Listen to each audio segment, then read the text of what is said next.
Wife support. Wife support. Welcome to Wife Support. Hi, I'm Kaycee, comedian, wife, and friend who loves the group chat. And I'm Amanda, nonprofit exec, wife, and person who plans all the trips. And this is Wife Support, a podcast about queer marriage, grown-up gay life, and all the messy, magical stuff in between. I'm really glad you're here. We are really glad you're here. Yes, we are. So be sure to follow me on Instagram. I'm at Kaycee Conlee for exclusive wife support content. That's where it's all at. And Amanda's sharing it too. Yeah. So follow her too. Today we're going to talk about friendship. Friendship, it's a perfect blendship. We're talking about adult friendships more specifically. Oh. Gay adult friendships. Oh, I love a gay adult friendship. Are adult friendships pretty gay or what? No. No? You don't think so? No. Okay. I was just thinking how this is diverting into we're already branching off to no one's surprise. Who's shocked? Do you feel like, and we're allowed to hypothesize on hetero people, right? I think that's okay. I don't know how they would feel about it. Well, my comment with them being gay is that I was like, oh, because most hetero people are friends with the same sex. So most adult friendships. No, but see, there's an inherent thing that involves sexual attraction with gayness. Oh, yeah, that's fair. Yeah. But I was just saying, they're same sex, adult friendships, pretty gay. Let's move on. Yeah. You want me to cut that, don't you? No. Okay. Well, I was going to say I wasn't going to. Okay, before we dive into the podcast today, which I'm really excited to talk about friendship, but before we dive in, we have some catching up to do. We have some, what do you call it? You just did an arm thing. I don't know. I'm trying to show my excitement. Okay, it's working. Not for the listeners, but for anyone watching on YouTube, they saw your excitement. That's a good incentive to watch this podcast. You can watch on YouTube, by the way. But if you're listening, I'm thinking we need a little segment where, like, at the top of the show where we have a little catch up, like what's going on before we dive into the episode. Because we're going to talk about friendship. We've got lots of great things to talk about. But there's one really exciting thing, and that is that we're, like, live now. Yeah. If that makes sense. Not actually live. No. But you're so supportive of me. But, like, we recorded those first few episodes and like weeks ago, and then I was working on launching this and getting a theme song together. Shout out. She did so much work, you guys. That's really nice of you. Shout out to Chris Petlak, my buddy. Chris did our theme song. He's the one singing on that. It's so good. It's so cute. Thank you, Chris. And also, if you guys really are been around the Kaycee fandom for a long time, you might know Chris from our previous podcast that we had for many years called Not From Here. Very fun podcast. Very enjoyable. That was my intro to podcasting. Listening to us and seeing us record. And being on it. Oh, that's right. We did have you on. Twice. You were a great guest. That's why we had you back. Yeah. Gosh, that feels like so long ago. It was. You guys, was it? Yeah, you guys stopped doing it after we moved to Florida because then it got too hard because I lived in Chicago. And yeah, it was crazy, but we had a good run and it was really fun and he was a great co-host. And now he's part of this podcast in a way because he made our theme song. Yeah, thanks, Chris. So thank you to Chris. And also the other part, the fact that we're live, like we're recording this now, it's going to go out next week, means we can tell you the results of these polls that have been going on. Yes. You know what I'm saying? So the first poll, we promised results live, and we have not been great. So the What's Gayer poll, matching tattoos or a dog in a pride costume? To no one's shock, dog in a pride costume. Obviously. You called that it. one was not. You called that wasn't great. They'll get better. I'm sorry. You don't think it was a stiff competition? You know what? I'm not sorry. It wasn't a stiff competition. I like that now you thought it for a second. You're like, I'll be on her team. No, I won't. There's a mosquito in this house. I know. It's by my face right now. Did I get it? I don't know. Oh, well. It's one of those tiny, awful LA mosquitoes. I think I just got a piece of fuzz, and I'll tell you what, that fuzz is dead. Great. Okay, week 2, What's Gayer? It was asking for time off from work for Pride, the PTO for Pride, or bringing your lunch to work in an REI tote, and it was overwhelmingly the REI tote. Really? Overwhelmingly. I have to say, I'm shocked. I think it's maybe because of the Pride back-to-back where people got sort of, what's the word? Exposed to the Pride thing, and so then it was like kind of tired. Yeah. And it felt too like used. Desensitized to there it is. Exposed is not the right word. Desensitized is the right word. They got desensitized to it. But yeah, you know what? Listen, if you want to vote, if you want to say in this, you have to go on there and vote. Right? It's on my Instagram. You're like really paranoid about this bug. Listen. I have 5 mosquito bites on my legs right now that I'm trying not to scratch. No, you guys, okay, if you really want the inside track on this podcast, we started recording this, and I think you had 6, you said? 6 total bug bites? From earlier today. And then another 2 that you just got. 5. Another 5 you Another just got. 5. I am eaten alive by Wait, I thought it LA was 2. mosquitoes. No. You have 11 bites? I have 11 bites. I just want to say you're a hero. I would have said we're canceling this recording. I would have said it's over. In fact, I may be canceling the podcast until further notice. And we just got back from a fun wedding weekend. Yeah, we went to Michigan. My first time in Michigan. Was that my first time in Michigan too? I think it was. I can't remember. I went to Toledo, which is like really, really north Ohio. Yeah, that's not And Michigan. Let me finish. I went to really, really north Ohio, and I can't remember if we drove to the border and did a little like, I'm in Michigan, I'm in Ohio, I'm in Michigan, I'm in Okay, Ohio. still, you didn't like spend any time in Michigan. Doesn't count. That's correct. So yeah, first time in Michigan, it was pretty. We didn't see a ton of Michigan. We were doing wedding weekend activities pretty much the whole time. So I think it warrants another trip. I think so If too. I Plus, may. there's like 2 national parks, like 3 hours from where our friend lives. So. Yeah. It was a fun wedding. It was our first black tie wedding. Oh my gosh, wild. Didn't know what went into wild. that. No, me either. Our friends had to like tell us, hey, you guys don't have the right clothes. And we were like, oh no. Tell you.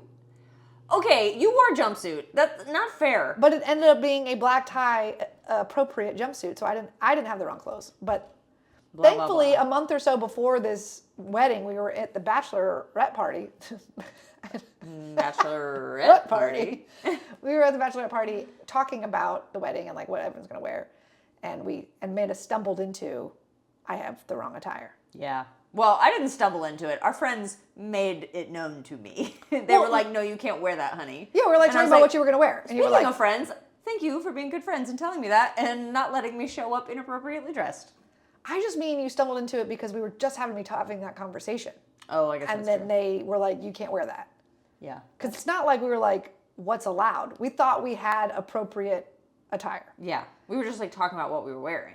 And for the record, what you were talking about wearing was a knee-length dress. Yeah. Like a cocktail dress. I'm saying, tell people, listening people, Oh. share the details of Sorry. this I was planning revelation. on wearing like a regular dress that you'd wear to a cocktail party. It was shorter, it was above the knee, like really pretty. Like I've worn it to weddings before, but just not appropriate for a black tie wedding. That apparently black tie wedding for a dress means floor length. Yes. And the more sequins, the better. And if you shop on Wait. Lulu, the higher the slit, the better. Does it mean floor length or just like cover your ankle? I think it means like gown. Full? Yeah. Oh. Okay, well my jumpsuit did not cover I think it's the still, floor. like, it was fancy though. Like, it was nice. Especially with the, like, gold belt you had wrapped around your waist. Well, thanks. And my posh jacket. Yeah. I'll have to share some photos. Well, they're on my Instagram. But yeah, we had a really nice time, and luckily we were dressed appropriately. And our friend was beautiful. Oh, so gorgeous. Our friend who got married, Hannah, the most beautiful. Yeah, it was really fun. Yeah. We good partied. time. We partied like we were in our. I actually have many, like, I was like going back over the wedding. There were many. I danced pretty much the whole night. Yeah. I would You say. did. You definitely did. There's lots of video evidence of you, like, shaking your head wildly. I don't know why that happened. I think. Well, I started doing this thing where I was like, do your craziest or like the most unhinged dance move, and that made everybody laugh. And so that wild shaking my head and hair became like my go-to unhinged move. Got it. Probably resulted in a little bit of a headache the next day. But You don't think the booze did that? I didn't have that much to drink. I drove us home. That's true, you did. I was Thank you for that. I was the DD. But Kaycee was the hero. I remember looking over at you numerous times. And listen, I love your little social butterfly sometimes when you're in the right headspace. But I remember looking over you and being like, who is she talking to now? Come dance with me. Because you talk to like everybody. And also, Amanda, you're a very good listener. You're a very good conversationalist. You will lock in. Listen, you get enough champagne in me. I don't know what you want me to do. Yeah, but I just remember several times throughout the night being like, where's my wife? I want to, like, because we dance. We don't always have dance together. I'm happy to dance with whoever is around. Yeah. But there being several moments of like, where did she go now? Okay, well, are you going to tell everybody about how I just, like, randomly walked up to you and a group of men, and then you just said, Amanda, flex. And all of a sudden I was showing off biceps? That is not how it happened. That's maybe how your little drunky brain remembers it. But we were talking to a group of guys who we happen to know care about fitness because they're besties with our buddy who's getting married who cares about fitness. And when I walked up, you guys were already talking about it. And they were commenting on your arms because you were wearing a sleeveless dress.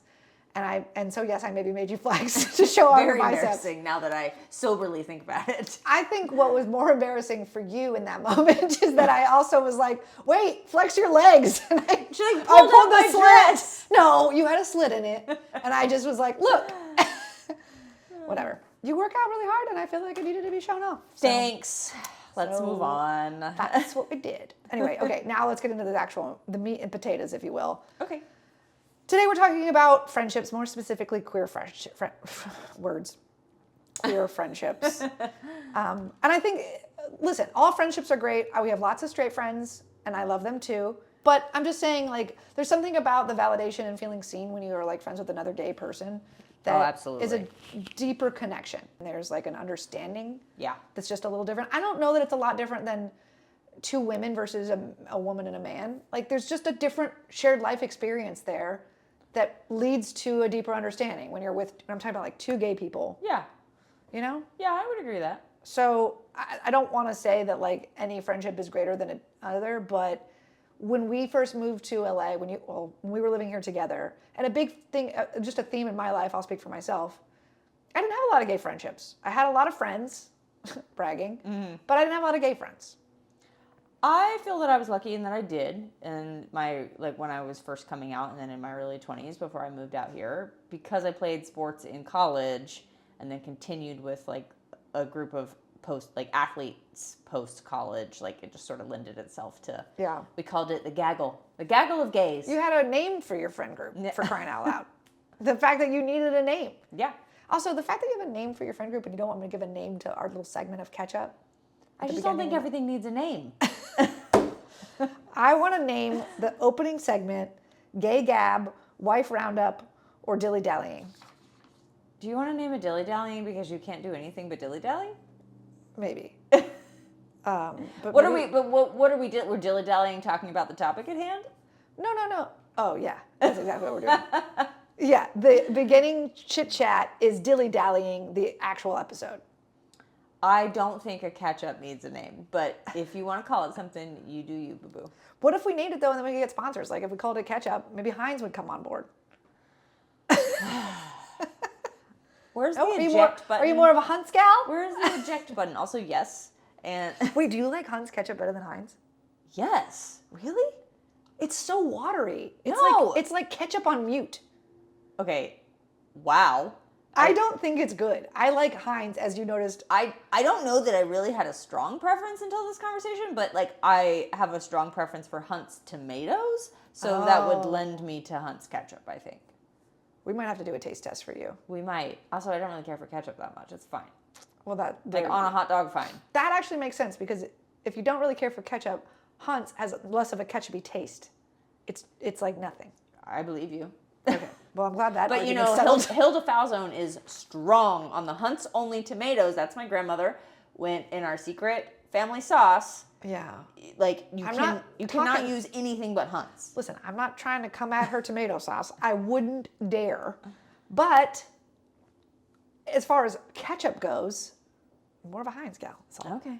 Okay. Back to the point. I know. Friendships. Is that what I don't know. We are talking about friendships. We're talking about friendships. Gay friendships.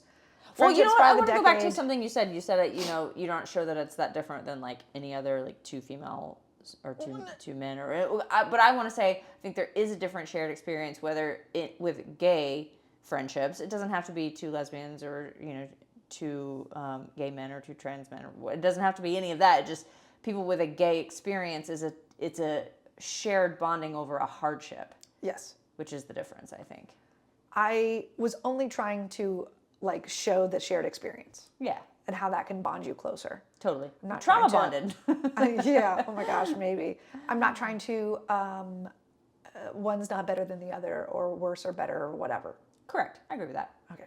I don't want to get like canceled. They're like, that gay chick said that straight people don't matter. I don't think anyone thinks that. Yeah. Okay, good. Because both my parents are straight. All right. I love straight people.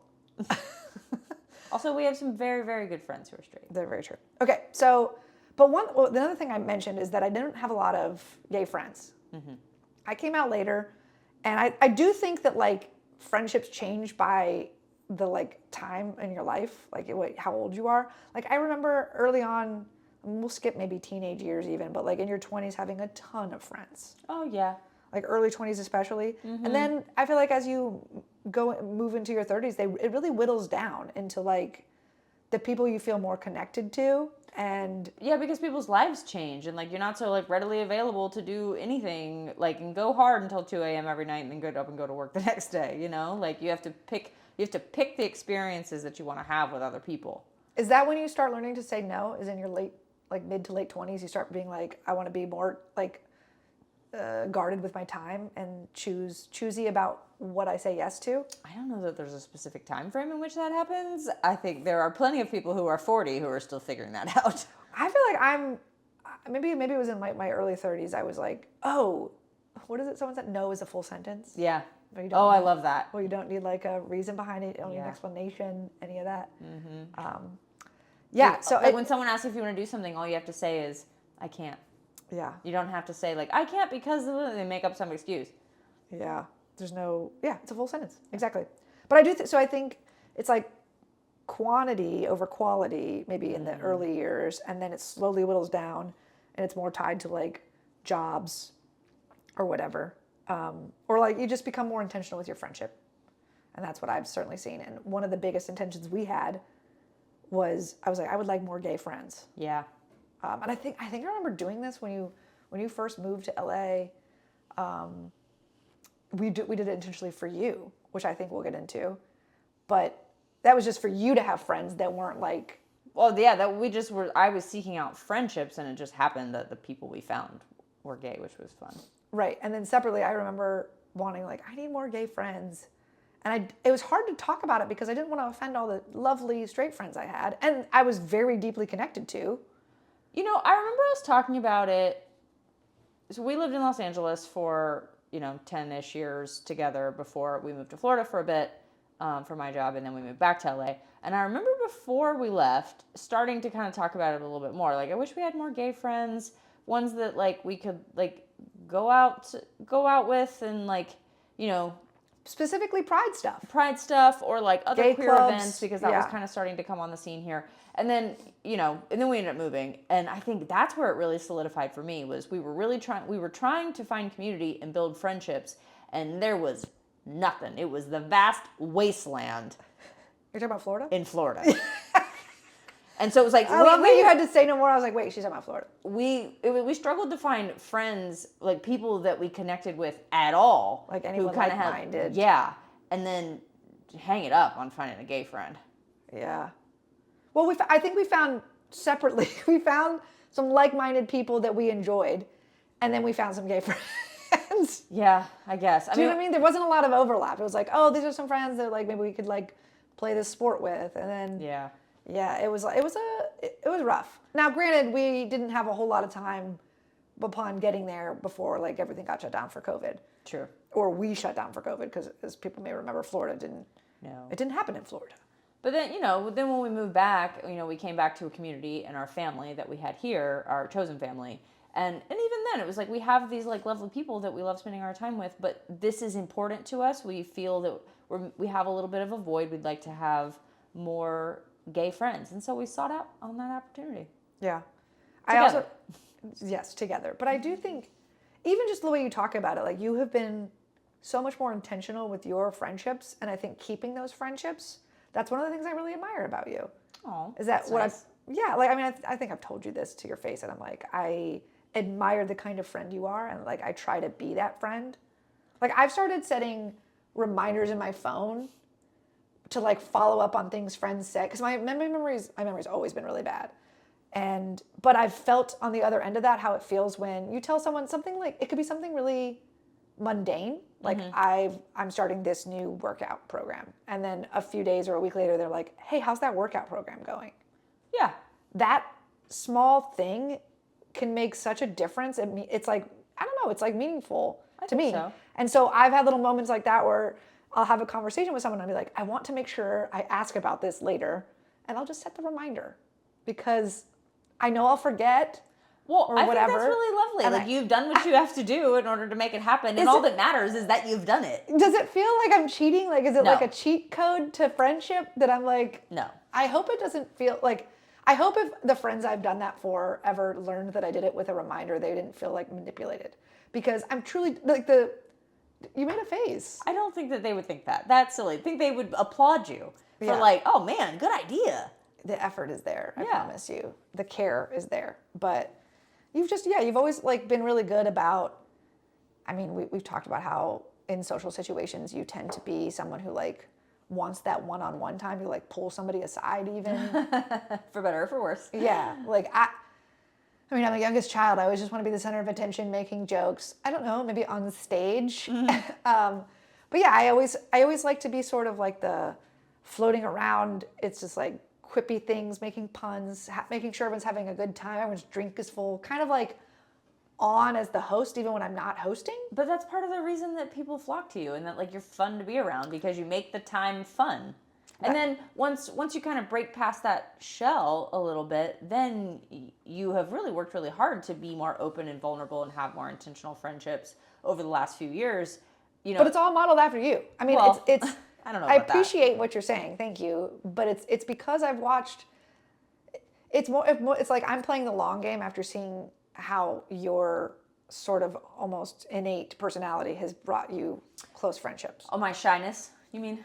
Is that what you want to call it? I mean, it is because like that's kind of how it comes about, right? Is like when we're at a party or a gathering, you like to be flitting around, talking to everybody, like making the center of attention. And I don't like doing that. I like the opposite of that. And so I'll just like find somebody to get into a conversation with, and it probably starts as small talk, but then they say something interesting, and then it just kind of goes from there.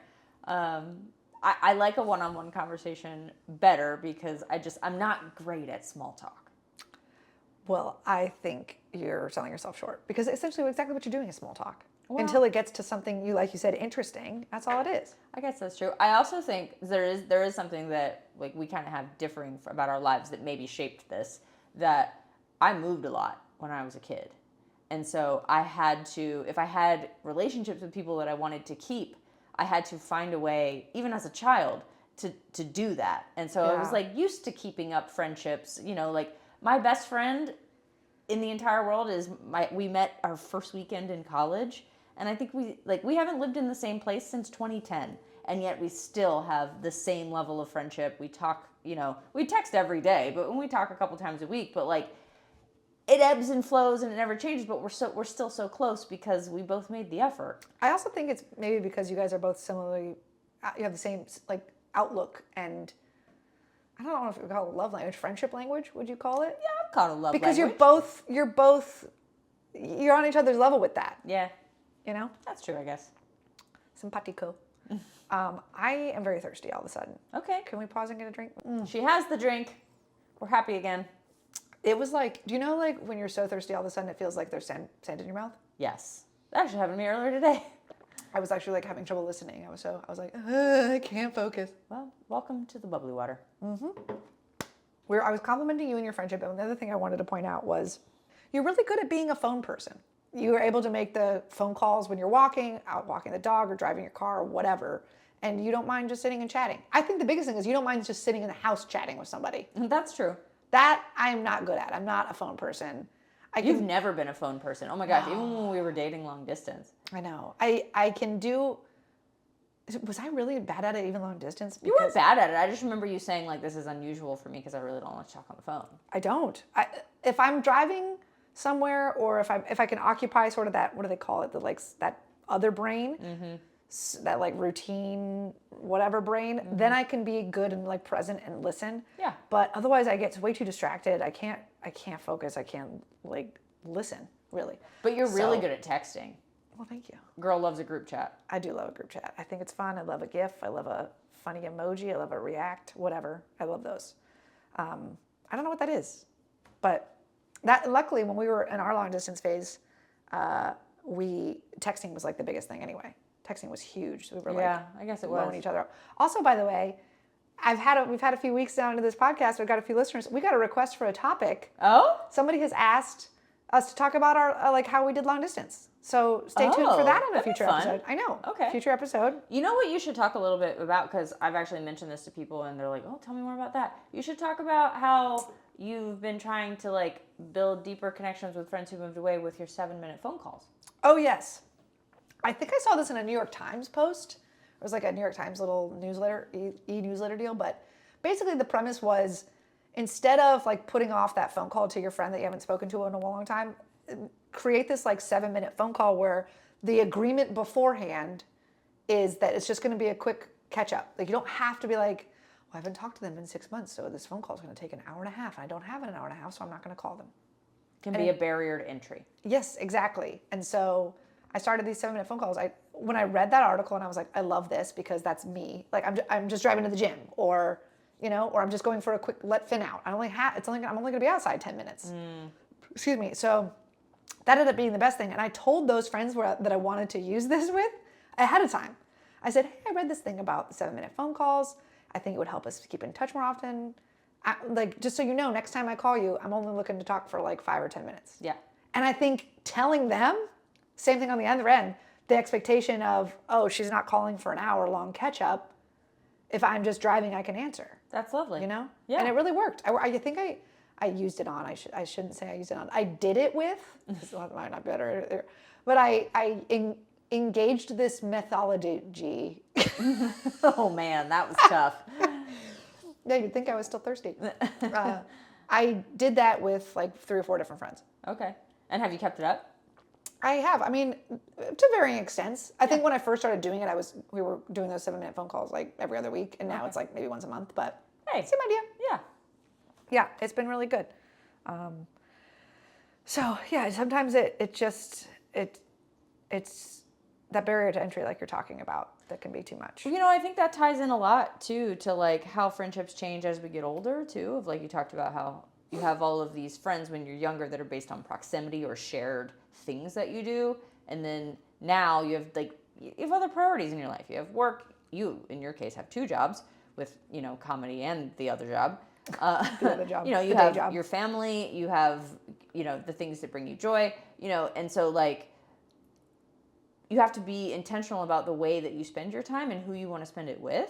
And so sometimes like those people their lives may have changed too. Like, we have plenty of friends who have had kids, they've moved away, you know? And so like that I think is important too.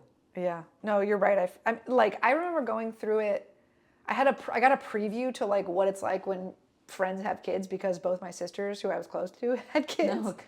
And so when they had kids and I felt how our relationships changed, or how little I got to really talk to them or catch up with them. Oh, that's so interesting. Or when I was with them face to face and I didn't really have their attention because either they were kind of half watching the kid or half playing with them, or we were both, whatever it was, or they were just tired because they don't sleep as much when they have a new baby. Yeah. And just all those things that go into it.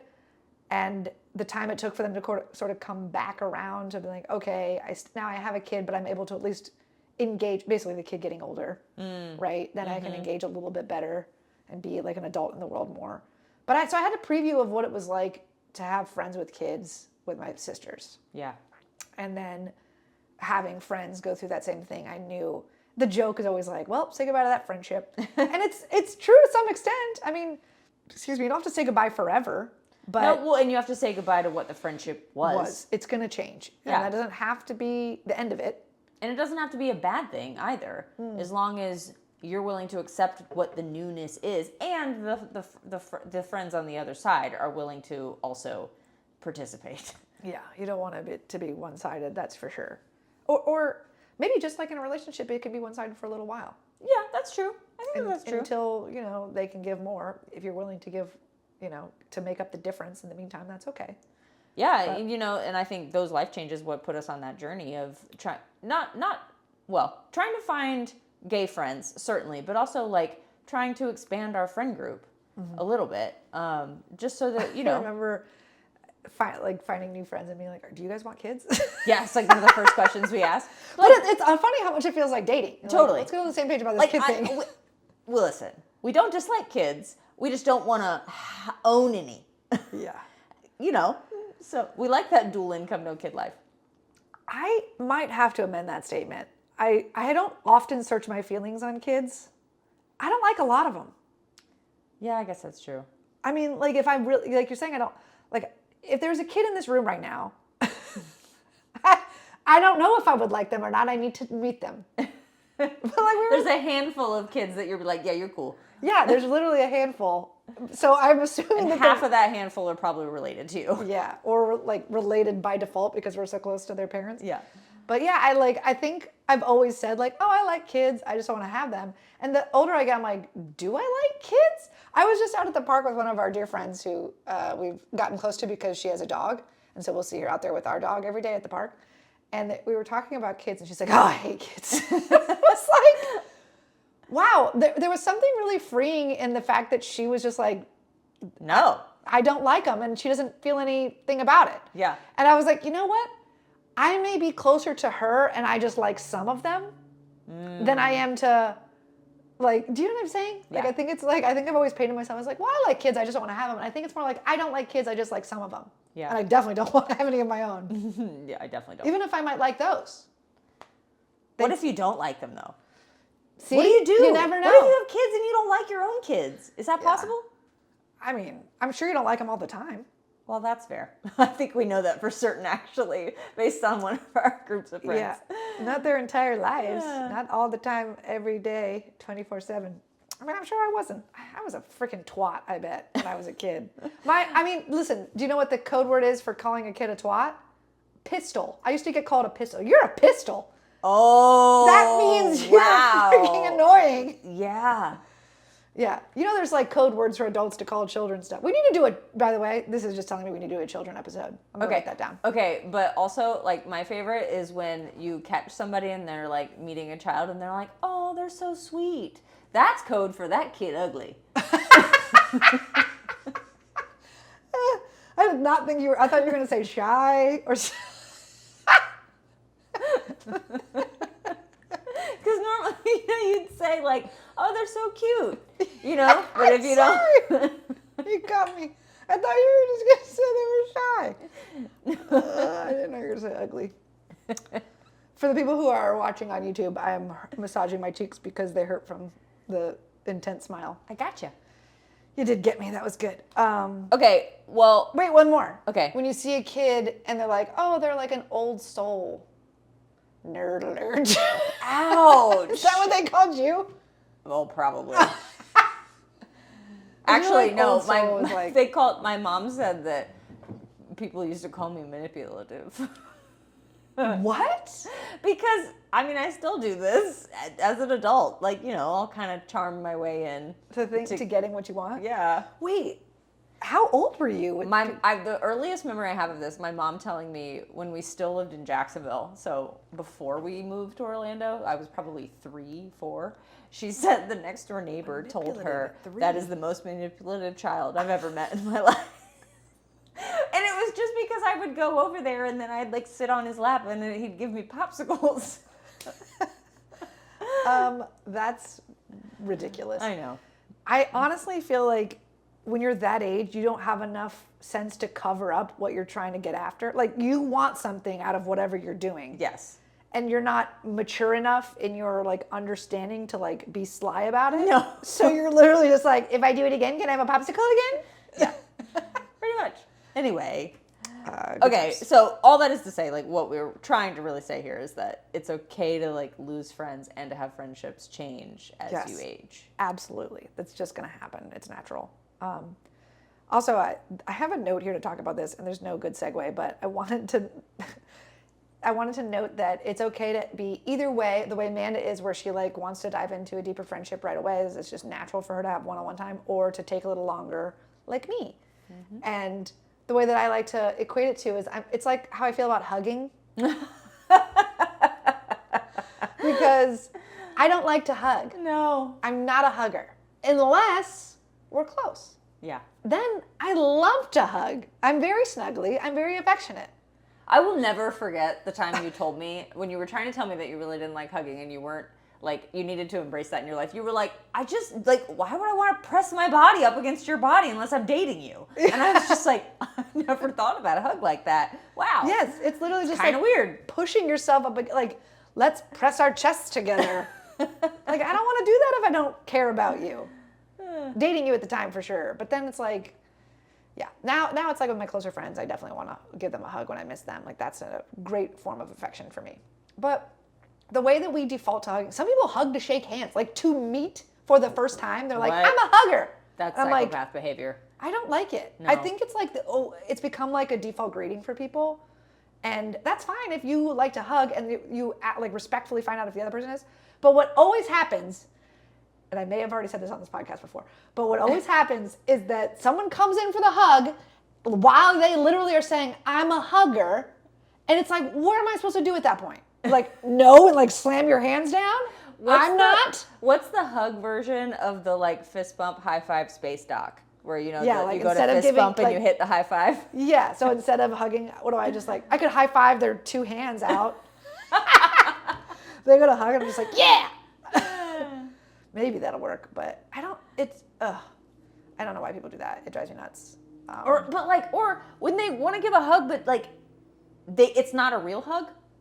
Like, it's like one of those like Side or lightly wrap your taps. arms around and like tap you on the back with their fingers. It's like, I'm not happy about this. You're clearly not happy about this. Why are we doing this? I hate that. Like, if you're gonna hug me, give me a hug. Listen, I don't know if there's anything else you can say that's good that came of COVID. But people's inclination to hug really disappeared. It really fell off. I think and people got a lot more respectful about not embracing or touching or whatever. And I thrived. But now it's kind of come back. I know it has started to come back around. So what are you going to do? Yeah. I guess it's for the health of everybody. But yeah, that was, anyway. Okay. We have, I don't know how much time we have left. I think maybe we should do a whole nother episode about like making new friends as queer adults and talking about how we find community. Yeah. But you guys can't see this, but we have our rundowns on the YouTube that you guys can see our little papers. And there's several other little bullet points that we wanted to talk about in this episode. And I think it might make sense for like a part 2. I agree, but I do think like, because we did talk about it's okay for friendships to change and stuff. I also think it's really important to point out that like you don't have to stay friends with people who do not make you feel like that you don't feel joyful in spending time with them. Sometimes relationships can become toxic and it's okay to cut those loose. Like, I know for me, when we've had a few experiences over the years where like I'll kind of find myself fading away from people, and when Kaycee and I like really sit down and talk about it, it comes down to like the friendship feels really one-sided, and I try so hard to give so much of myself in friendships that I'm like, this person never asks me about me. They just talk about themselves. They only come to us like when they're in crisis or they need something. And like, you've given me a lot of confidence over the years to be like, you know what, I don't need that, and just sort of like Homer Simpson into the bush with the friendship. That was a great GIF description if you're not familiar with the GIF. But yeah, I think that's part of, well, and maybe we'll, like you said, talk about this next week, or not next week, but next episode, we decide to go into friendships again. We'll talk about how to make new ones and how to look for those red flags about maybe this is not someone you want to, because the red flags can happen when you first meet, and it can also happen as a friendship might change. True. But yeah, anyone who's not like reciprocating in the way you want or the way you need or any of that, it's okay to be like, yeah, I'm out. Yeah.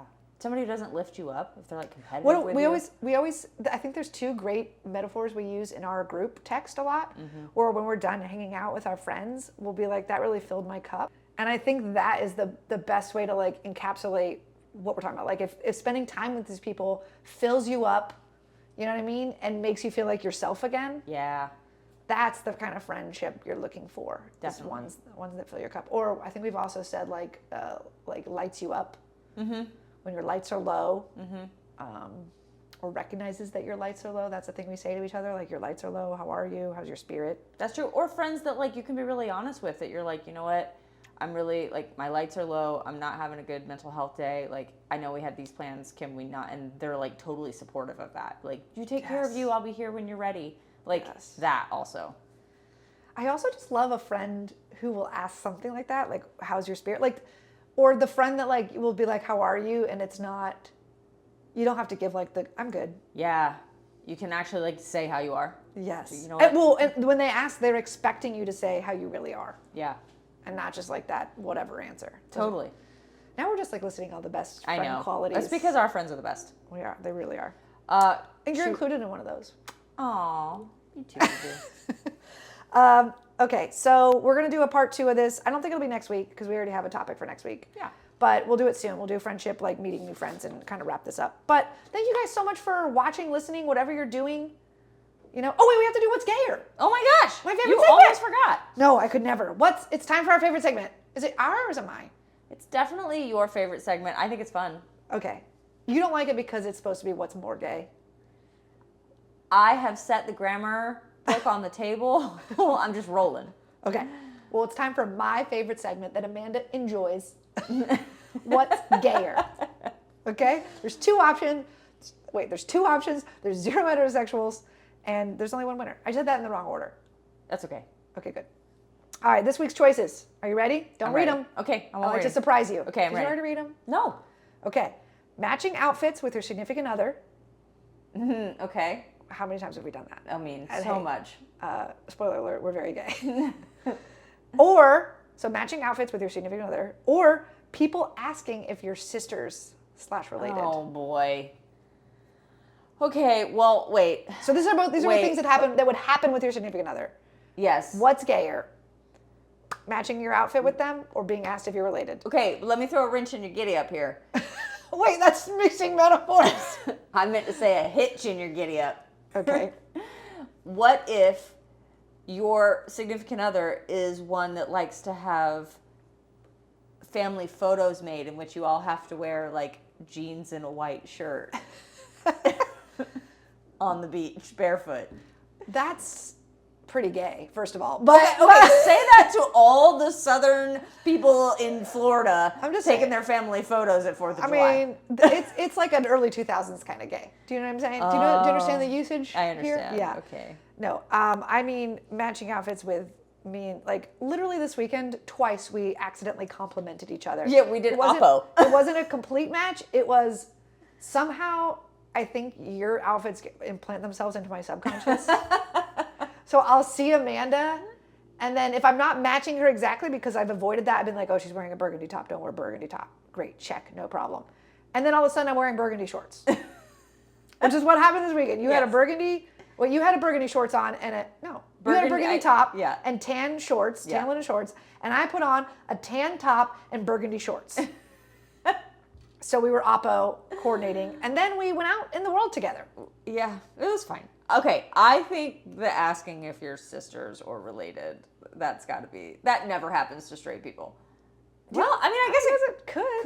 I mean, I've literally been at comedy shows. I've asked people in the front row, like, are you brother and sister? And they're like, no, we're dating. And I'm like, oh, it's usually better if you default to dating, but these two happen to look alike.